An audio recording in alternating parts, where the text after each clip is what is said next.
రామచంద్రాపురం పట్టణ వైఎస్ఆర్ కాంగ్రెస్ పార్టీ కార్యాలయంలో రాష్ట్ర మాజీ ముఖ్యమంత్రి వర్యులు వైఎస్ఆర్సీపీ అధినేత వైఎస్ జగన్మోహన్ రెడ్డి గారి పుట్టినరోజు వేడుకలు ఘనంగా నిర్వహించబడ్డాయి. ఈ ప్రత్యేక సందర్భాన్ని పురస్కరించుకొని పార్టీ కార్యకర్తలు, నాయకులు, అభిమానులు ఉత్సాహంగా పాల్గొన్నారు. రామచంద్రపురం నియోజకవర్గం ఇన్ఛార్జ్ శ్రీ పిల్లి సూర్యప్రకాష్ ఈ కార్యక్రమంలో ముఖ్య అతిథిగా పాల్గొని కేక్ కట్ చేసి మాజీ ముఖ్యమంత్రికి హృదయపూర్వక శుభాకాంక్షలు తెలిపారు. వార్షిక పుట్టినరోజు వేడుకల ప్రత్యేకత ఏమిటంటే ఈ కార్యక్రమంలో సామాజిక సేవా కార్యక్రమాలకు ప్రాధాన్యం ఇచ్చిన సంగతి రామచంద్రాపురంలో బొంద పడకల ఏరియా ఆసుపత్రిలో చికిత్స పొందుతున్న రోగులకు రొట్టె పండ్ల పంపిణీ నిర్వహించడం జరిగింది. ఇది స్థానికులను భాగస్వామ్యం, సేవాభావాన్ని మరింతగా పెంచింది.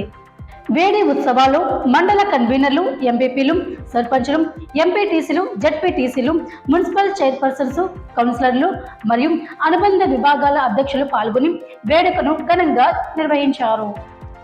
ఈ కార్యక్రమం ద్వారా వైఎస్ జగన్మోహన్ రెడ్డి గారి పౌర ప్రేమ, నాయకత్వ గుణాలు, ప్రజలతో ఉన్న అనుబంధాన్ని మరింతగా తెలియజేసింది. స్థానికులు, కార్యకర్తలు మరియు అభిమానులు హర్షోత్సవంతో ఈ వేడుకల్లో పాల్గొని రామచంద్రాపురం ప్రాంతంలో ప్రజా సంబంధాలు బలోపేతము చేసినట్లు నివేదికలు వెల్లడిస్తున్నాయి. వైఎస్ జగన్ పుట్టినరోజు వేడుకలు రాష్ట్ర వ్యాప్తంగా వైఎస్ఆర్ కాంగ్రెస్ పార్టీ ఉత్సాహాన్ని మరింతగా పెంచే విధంగా నిలిచాయి.